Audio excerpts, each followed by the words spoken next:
কিশোরগঞ্জের কটিয়াদী বাজার সহ উপজেলার বিভিন্ন বাজারে সরেজমিনে গিয়ে দেখা যায় নিত্য প্রয়োজনীয় সবজির মূল্য বৃদ্ধি।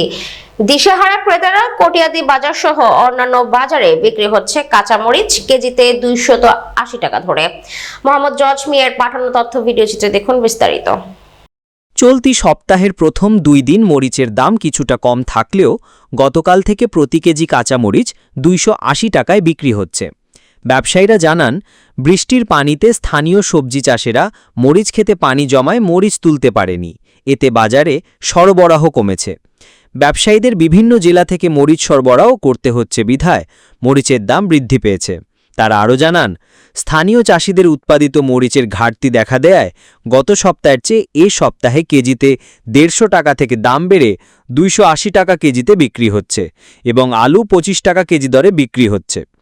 অন্যান্য সবজি বিক্রি হচ্ছে 60 থেকে 80 টাকা পর্যন্ত। গরুর মাংস বিক্রি হচ্ছে 700 টাকা করে। ইলিশ মাছ বিক্রি হচ্ছে 1200 টাকা থেকে 2400 টাকা পর্যন্ত।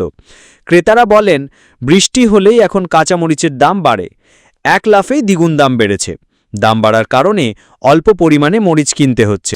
ইলিশ এটা লোক আপনার 1200, একটা লোক পাই 2400, রুই মাছ 400, বিকেট মাছ 300, কার্পু মাছ 250, চিংড়ি মাছ 1000।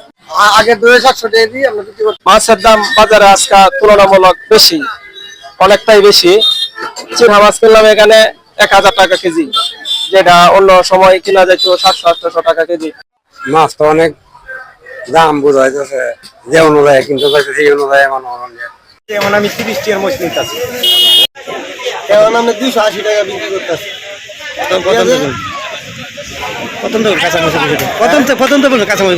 কাঁচামরিচ আপনার বৃষ্টির দিন উৎপাদন কম, কৃষকের মাল মারাইতে পারে না। এখন আপনি বৃষ্টির দিন দিকে 80 টাকা 280 টাকা কেজি বিক্রি করতেছি।